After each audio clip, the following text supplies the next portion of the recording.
A crisis leadership communication process that I recommend can follow the acronym ACT, A, C, and T. A, when I'm talking to my employees or those looking to me for leadership, it's important that I first and foremost acknowledge what happened.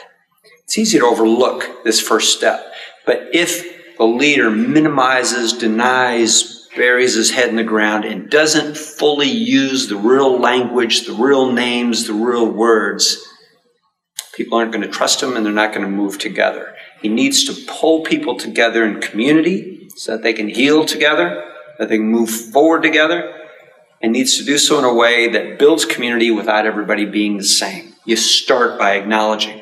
Then communicate. You need to restore order, and the communication and understanding of events help people to get their minds wrapped around what just happened and where do we go from here. So communicate, communicate, communicate.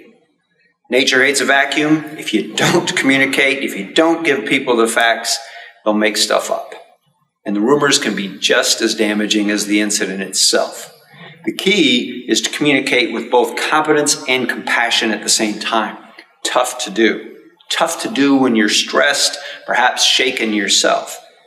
So use your team, use an expert consultant to come alongside you so that you can do so. I'm tough enough to handle this, and I care about you. Here's our plan.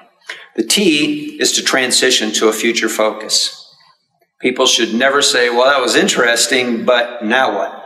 So always identify what are our next steps. Not the 5-year strategic plan, nothing comprehensive because people aren't thinking that well. But what do we do right now? How do we move forward? A, C, T.